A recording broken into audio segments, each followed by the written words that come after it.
Hi everybody! We had talked last episode about all this work I'm going to do with this wither farm. Clearing out all this spawnable space and routing some RailCraft rails around here to pick up the mobs that are generated. But, as is perfectly normal in modern Minecraft, everything you want to do requires you to do something else first. So instead of actually working on that this episode, we're going to do some other things.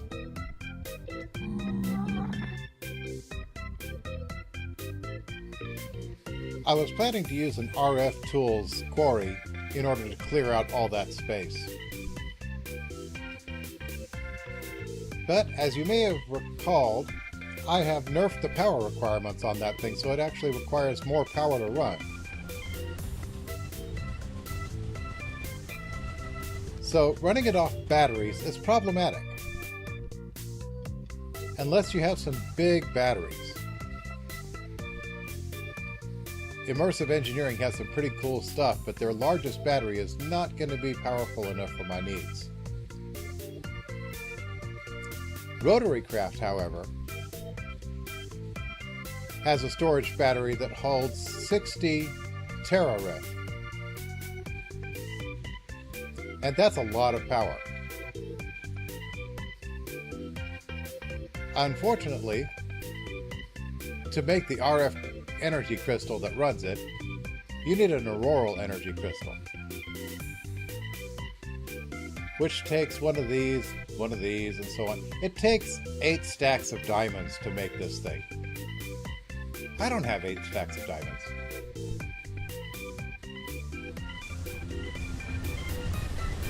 But what I do have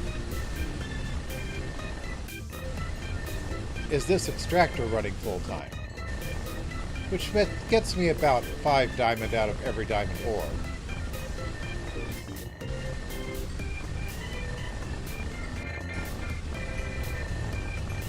And I have this running, and as we have mentioned before, this thing goes through a lot of lubricant.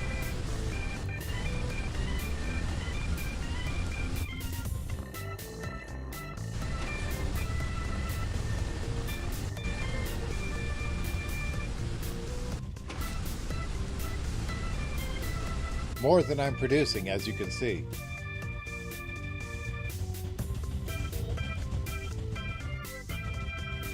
So yeah, I need to improve things around here, and I think it needs to start with figuring out how to automate RotaryCraft.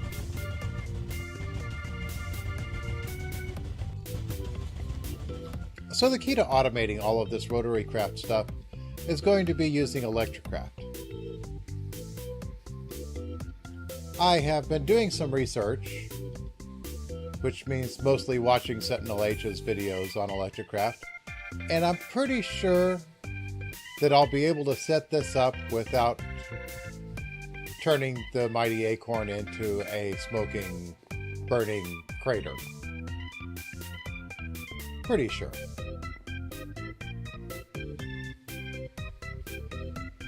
The first thing I'll have to keep in mind is to not bother using transformers. And really, with gearboxes, you don't need transformers. I'm sure there are cases in which they would come in handy, but I don't actually know any of them. And since I've got bedrock for gearboxes, that should actually work a lot better anyway.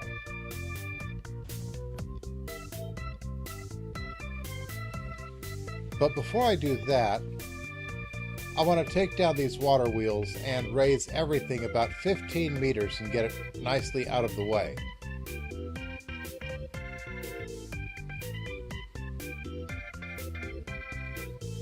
Then I can hook these up there to a generator, and I have enough redstone energy crystals, I believe, to make a Procyon battery, which is not the most powerful battery, but it should be powerful enough to be a nice buffer for my energy. And that way I can determine exactly what kind of wire I want to use. But before I set up all that electrical stuff, I want to make sure I can get all I can out of my canola seeds as quickly as possible. So I have set up a test bed in a creative world. Number one, we're going to have all the speed and power, no changes to the speed really, just a straight bedrock shaft carrying the power from the Procyon battery to the grinder. Number two, we're going to set the torque right at its minimum and set the speed as fast as we can go with this 8-to-1 gearbox. And lastly, we have this one set up with a resistor giving us about the minimum power and speed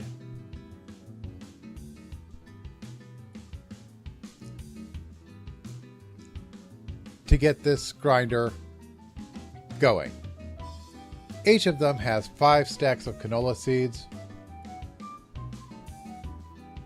And if the speed makes a huge difference, then this should come out 8 times faster than any of the others, particularly this one.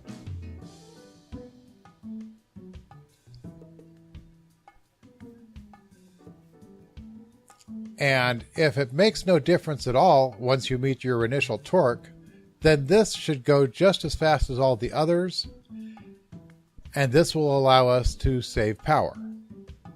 But it also means I'm going to need to build more grinders in order to maximize the speed for those canola seeds to change into lubricant.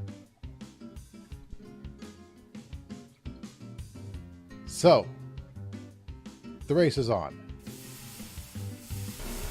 So far, the results appear to be informative. At our unaltered machine, where we're giving the whole 523 kilowatts, that's basically half a megawatt, with a little bit of power loss in the wires here.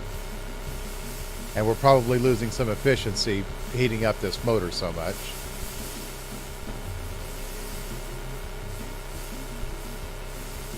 We have gotten just over 2 buckets of lubricant. That may be in error though, because I did some bad things when hooking up these hoses. But we can see that we have already ground 26 canola seed husks. Over here, we have 6 buckets of lubricant. That's 3 times as much. And we have ground just over twice as many husks at 57. Now here at our slow machine with the limited power, only 8 kilowatts going through it,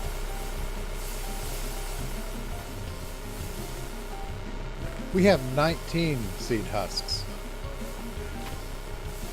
and 2 buckets of lubricant.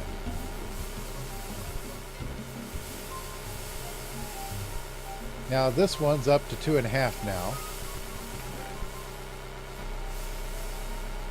And 29 seed husks. So even though we've got 523 kilowatts going through here,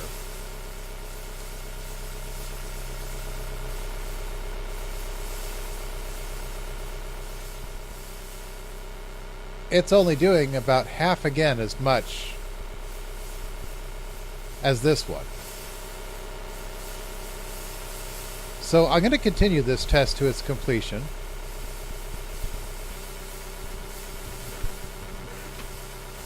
But I am so far of the opinion that while speed matters, it doesn't matter as much as you would think it would.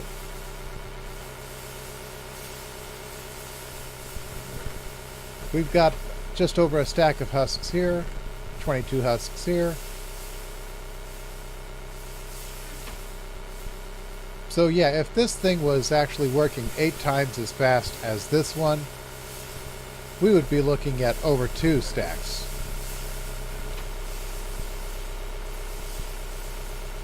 So it looks like, from a point of view of power efficiency, we're going to need multiple grinders. But like I said, I'm going to complete this test to see how it goes. And then I'm going to do a similar test with centrifuges, to see how much difference speed makes there. But while I'm waiting, there is one other thing I wanted to test.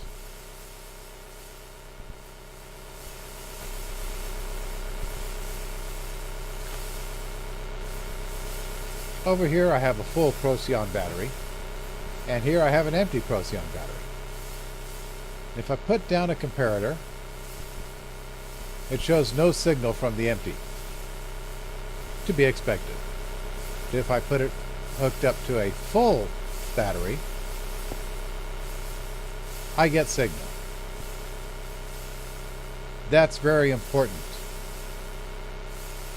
With this, I'll be able to set up those hydrokinetic engines to turn on when the battery gets nearly empty, and to turn off again when the battery's full.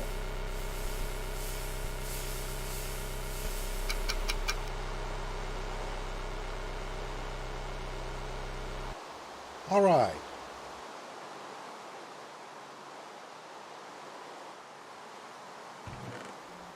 We have completed grinding 5 stacks of canola seeds in the fastest of the grinders.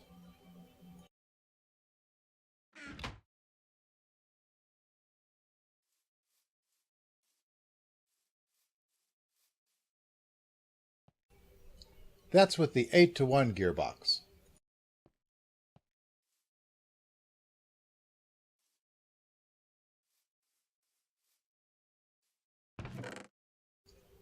And that's as opposed to the straight shaft, which has only gotten 2.5 stacks.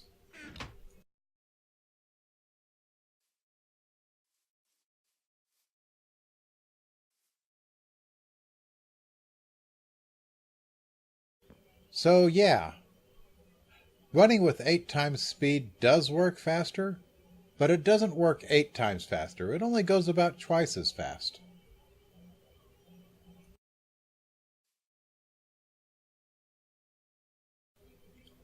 Meanwhile, at our minimal grinder, we have about a stack and 2/3.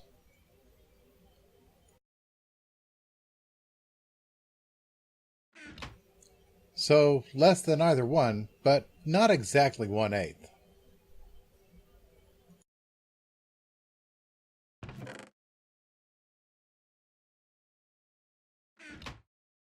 And since we're going to be using lubricant while we're producing this lubricant, we want to do it as efficiently as possible. So, rather than having one grinder running at 8 times speed, we can have 4 grinders running at the minimum speed and get just as much, if not more, lubricant.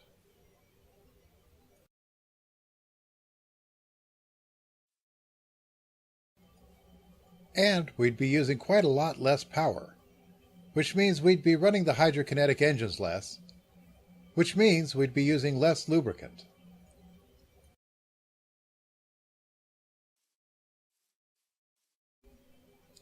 So, yeah, we're going to be living the multi-grinder lifestyle.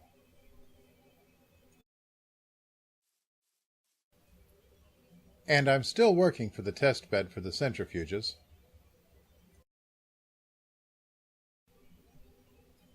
And as soon as I figure out exactly what I want to test and how I want to test it, we can test it.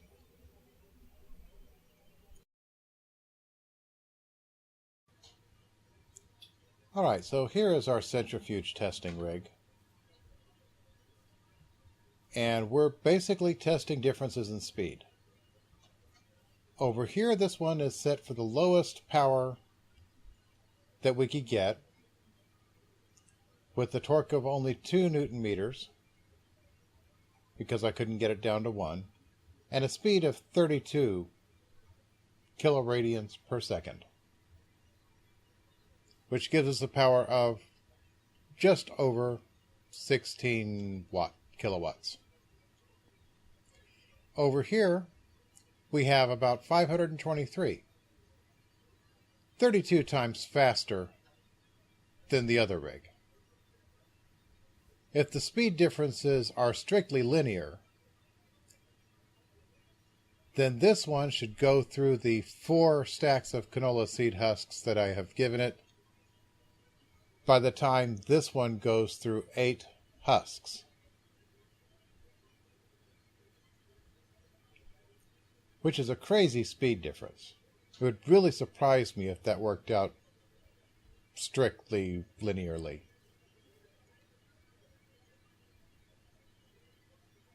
And if it doesn't do that, then I have some other things I'll want to test.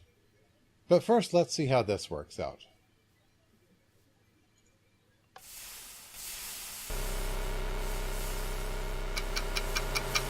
And as you can see, our faster centrifuge is just finishing up.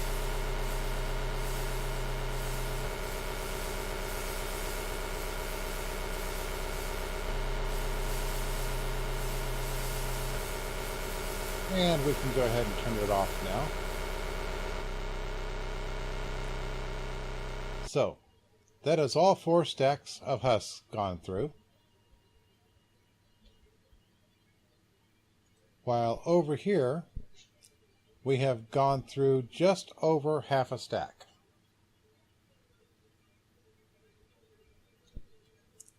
So the faster centrifuge is definitely faster by a factor of almost 8 to 1. And we have 23 buckets of lubricant to show for it, as opposed to 4 over here.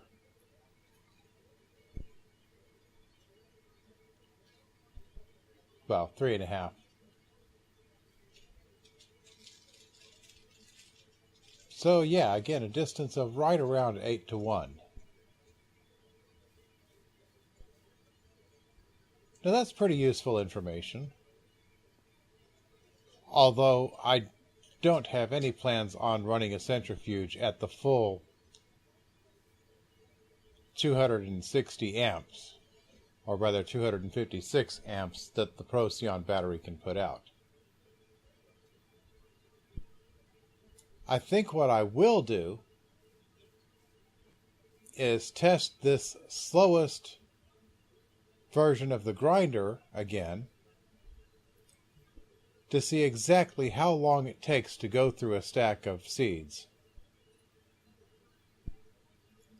And since I plan to set up 4 of them in the acorn, see if I can't find exactly the right speed to set this centrifuge for,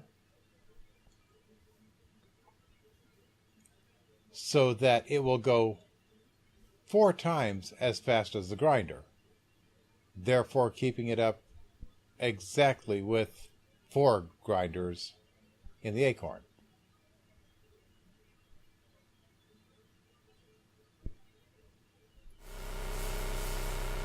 And we're done. In 28 minutes and 48 seconds.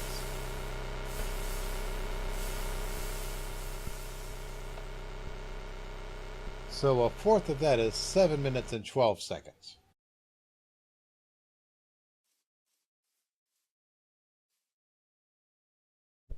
So next we want to find the exact speed that will cause this to go through a stack in 7 minutes.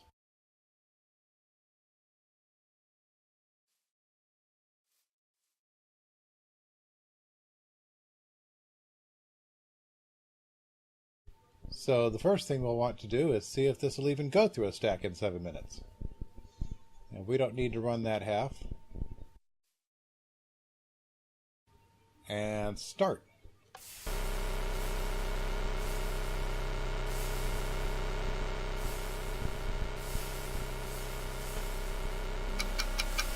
And finish.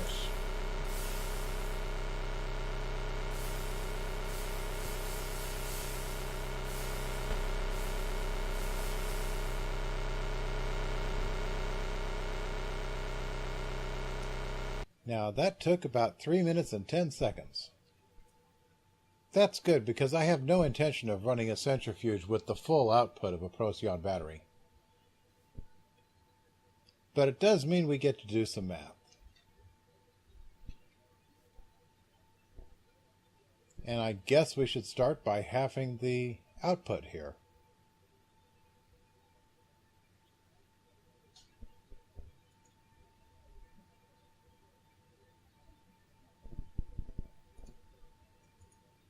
Although that's still a lot more power than I want to use.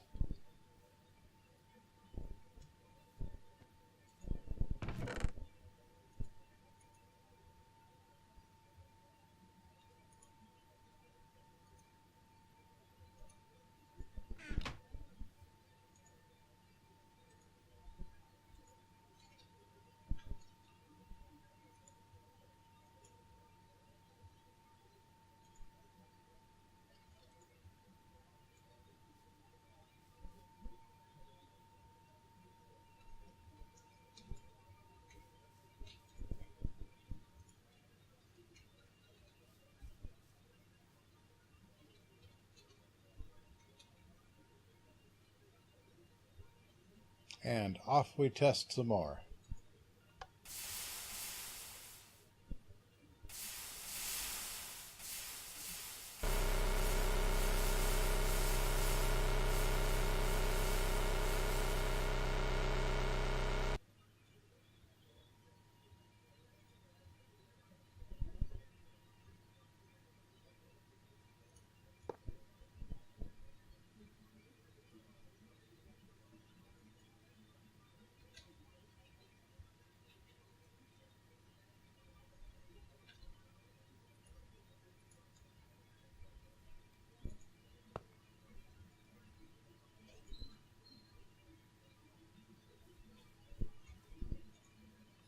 Now we test some more.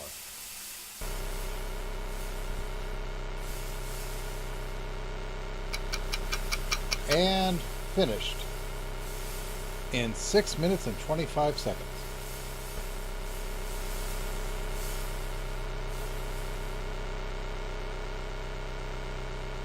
And with that, I believe I have all the information I need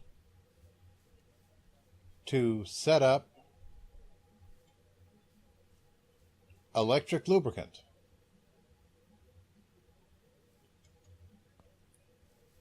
So once I've finished hooking up the hydrokinetic engines to a generator and hooking that up to a Procyon battery, which is what I have the resources for right now, I can automate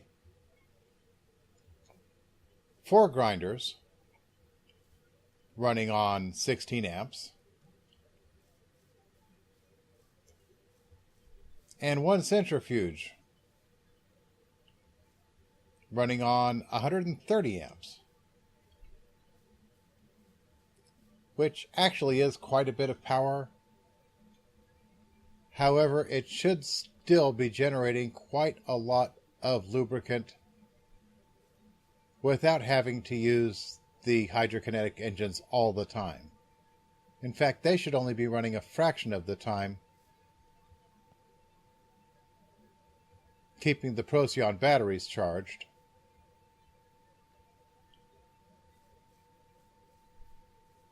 while these generate enough lubricant to fill up my tank in the Mighty Acorn.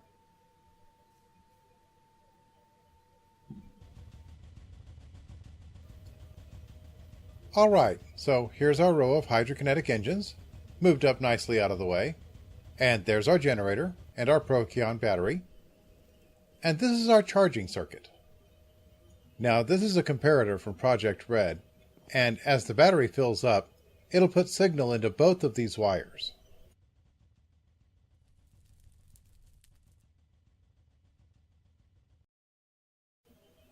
Now, if this wire has any signal going through it at all, it'll turn off this NOT gate, which will turn off the signal to this RS latch, which will allow the rest of this to work. As the signal out here increases, this dense red crystal will allow signal through only if it receives the full signal of 15 strength. At which point it'll trip this RS latch, which will turn on the redstone signal to the pistons that cut off the water to the water wheels.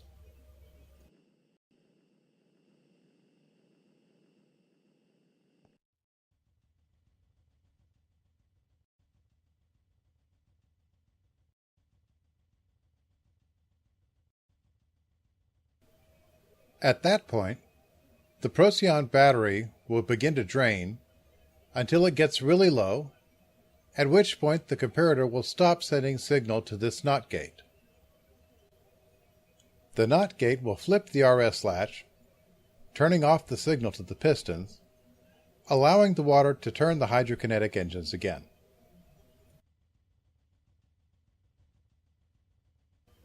But not yet, because I still have this lever here, because I still have to set up my lubricant system.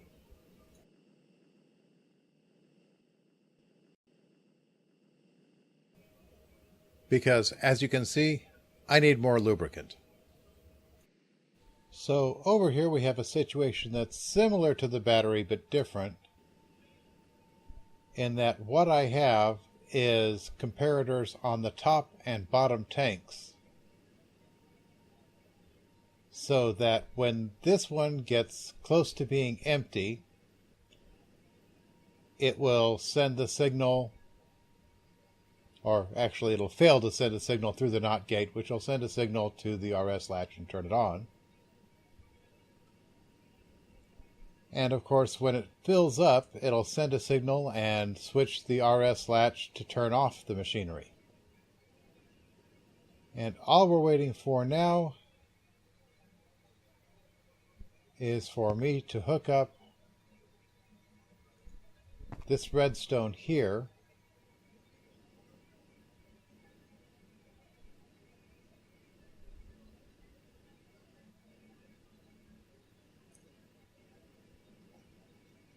actually redstone over here.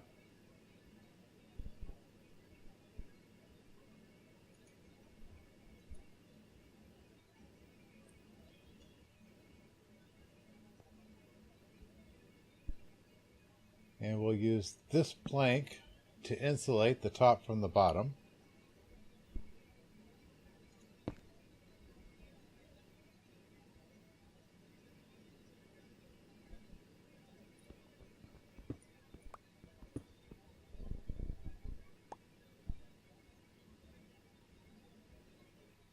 And then we'll use these things to hook it all up.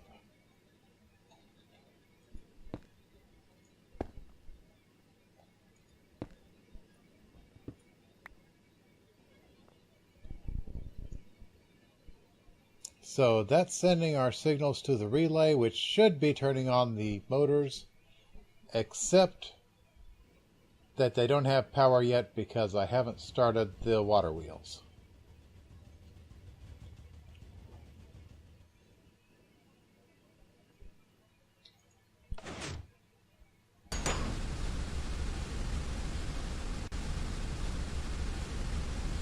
So the Procyon battery is charging up nicely.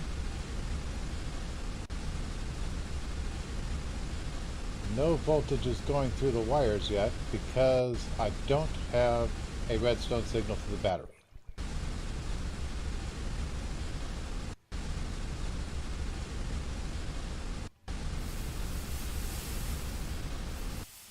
And that's going through at full voltage at only 156 amps. The motors are churning along.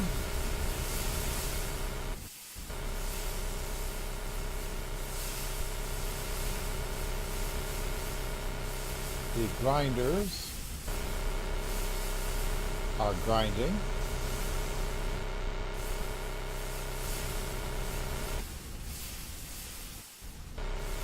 And the centrifuge is spinning.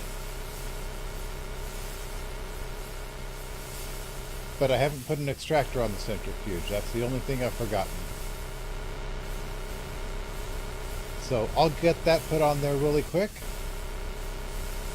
And then after a while, we will check and see how we're doing with the lubricant.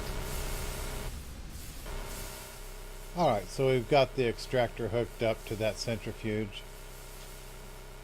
And having watched this run for a while, I can see clearly that it is still using up the lubricant faster than we're producing it.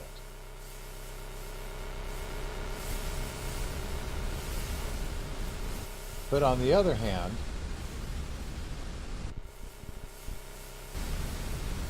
this battery is charging up nicely. It's already 1/8 full.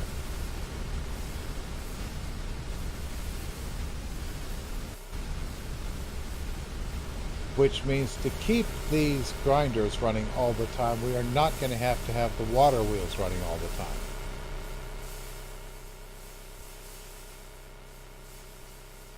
Which means we won't be using lubricant the whole time that we're producing it. And that might allow us to get ahead of it.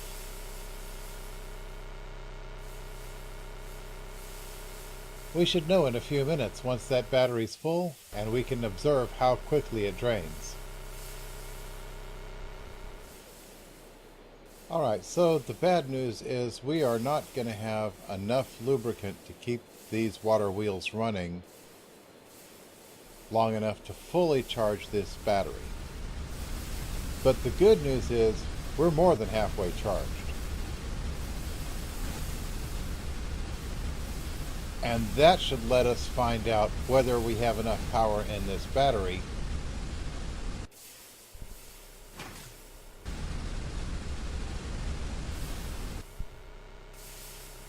to actually refill this lubricant tank.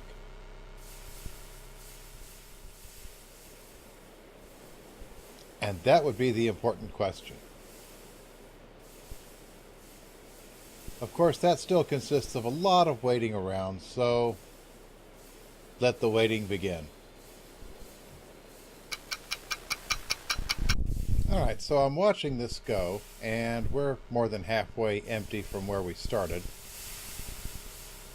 And while we do have more lube than we started with,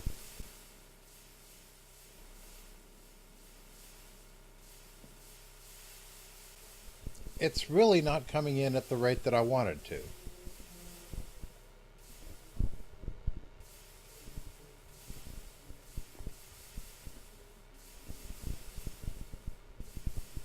I need to increase my output and decrease my power usage.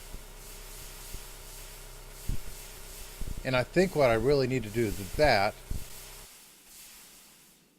is to take this off. This thing's going through 130 amps of power, and that's about half the output of the Procyon battery.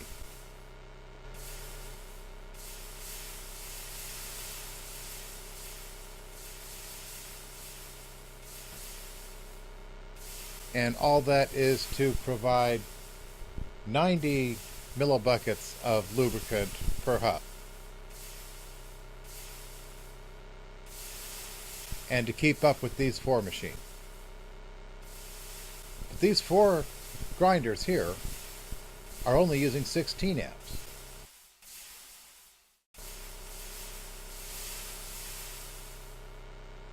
I could run 12 grinders and still go through half the energy that this thing goes through. And these grinders put out around 120 millibuckets per cycle.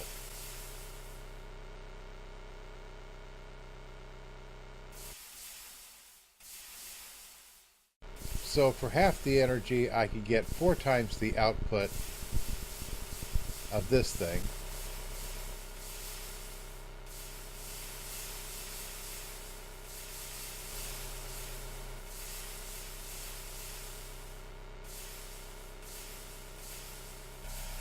So yeah, I'm thinking that from a strict energy perspective, it's going to be more efficient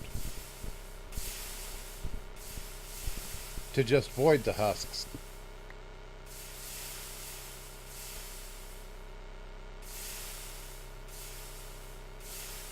And stick with grinding the actual seed.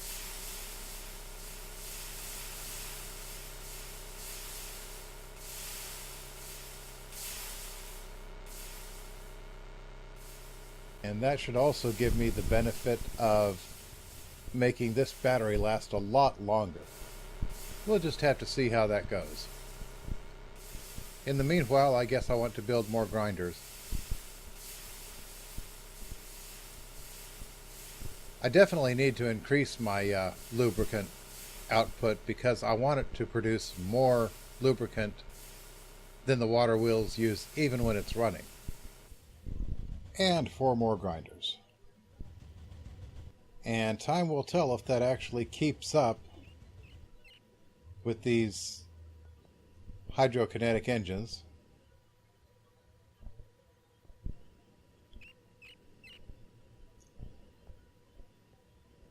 But either way, we should have enough lubricant in here to keep this thing lubricated until the battery's fully charged. And at that point, the wheel should only have to run about 1/16 of the time.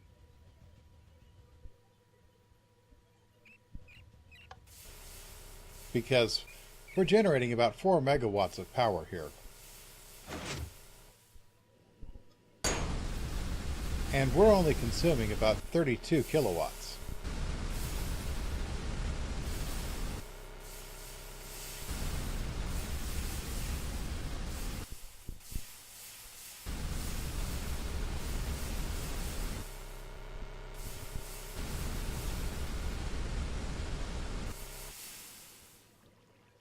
And it looks as if that's not enough. We're going to have to let some more amps through. Which is weird because I doubled the amperage in this resistor. So that should let us run double the machines.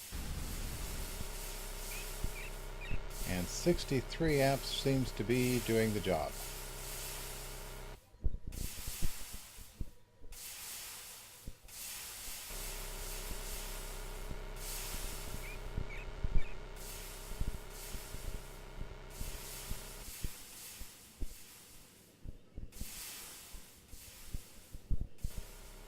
Alright, so we'll turn that off again. Let those start going again. Alright, I've been watching this for a few minutes. And I have watched it go through about 40 buckets. So it is still consuming this lubricant faster than we're producing it, but at a much slower rate.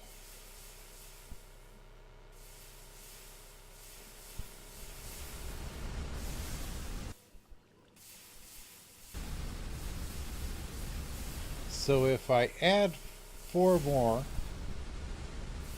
or maybe even 8 more grinders on here, that will raise our consumption of power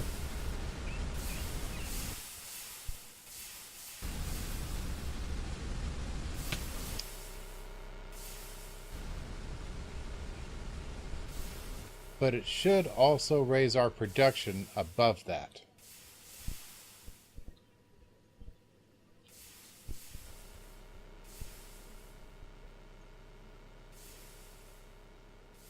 And if it were just these generators that I was worried about, it wouldn't be a problem.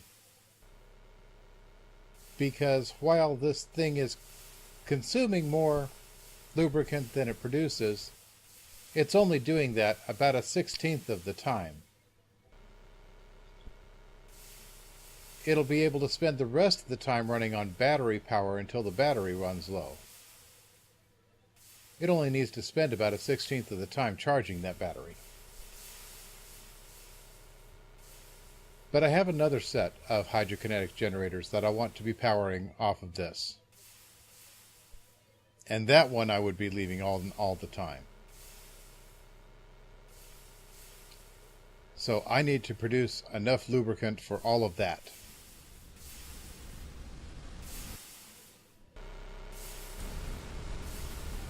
Which means I'm going to need more grinders.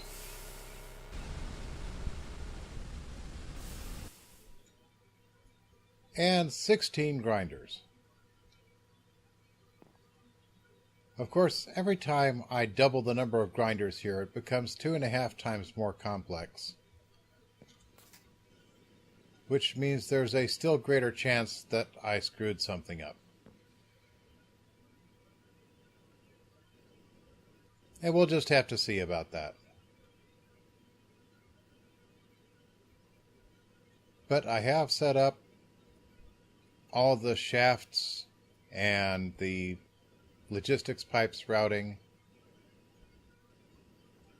doubled the amperage on the resistor,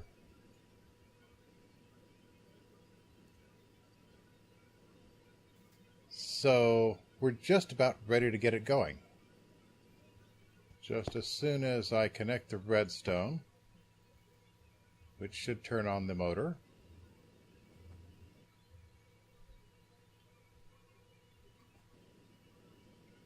Just as soon as I turn on the battery.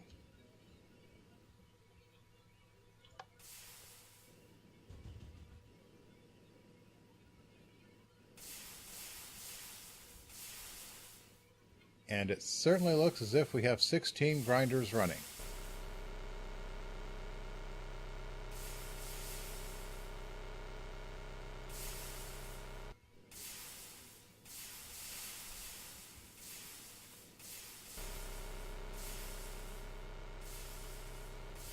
So let's start up this water wheel, and we'll see if it actually keeps up now. Good news!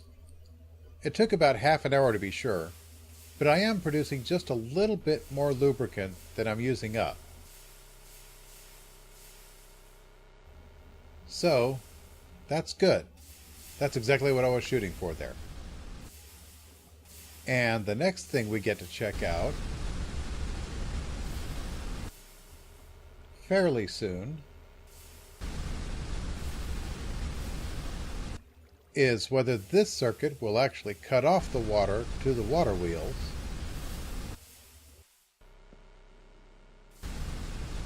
when the battery is full. As it is, the power on this is nearly full.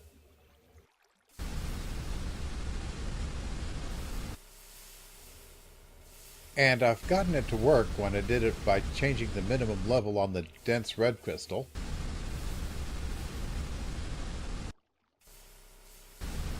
So, it should work.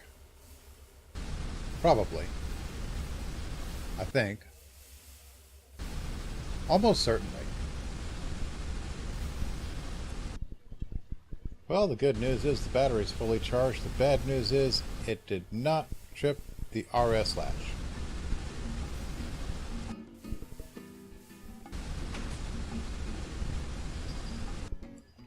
Now that did, but we need a higher minimum strength than that. So let's try 14.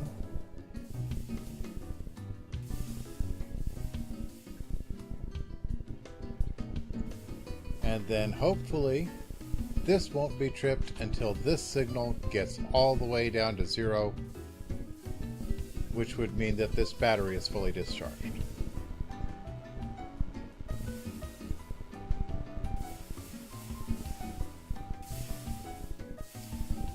According to this, it's going to take almost 4 hours before we can actually test that, though.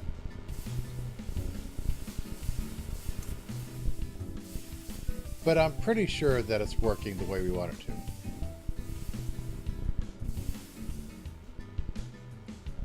So the next thing I want to test is how full this is going to get before the battery is dead and the hydrokinetic generators are running again. Alright, things are going along pretty swimmingly. It took 3.5 hours, but we're pretty close to having these tanks full. However, that is probably going to be slowing down in a few minutes because this battery is almost empty. In about a minute and a half, it should be completely empty, and that should activate these wheels again.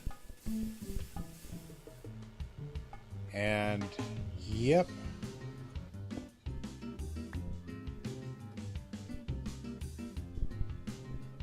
Something here is incorrect.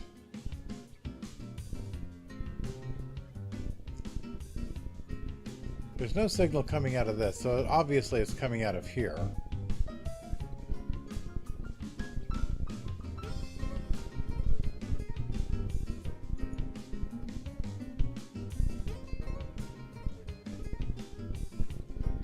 I need some sort of one-way circuit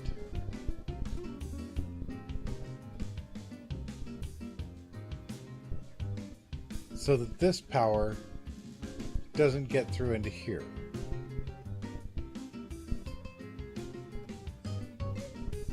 But to get it started, I guess this will do.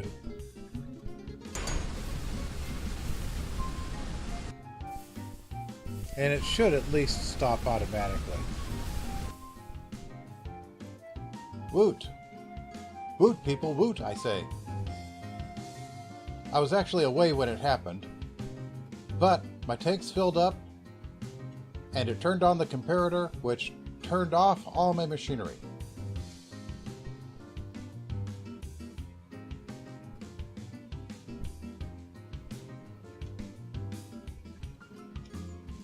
Also,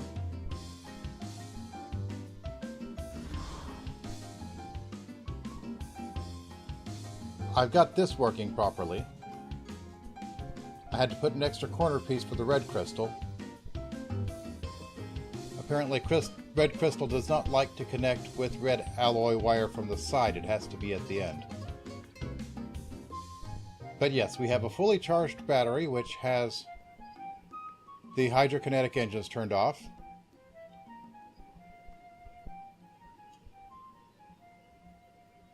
And we have a full tank of lubricant, which has the grinders turned off.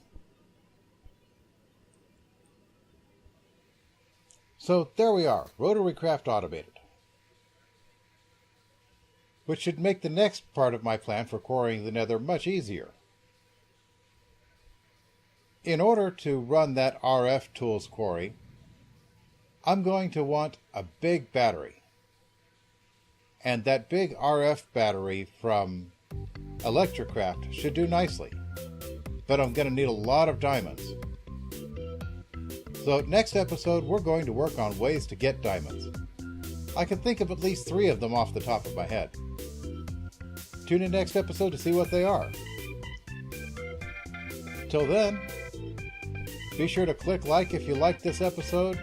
If you want to see more, subscribe. And have some fun, build something cool, and have a nice day.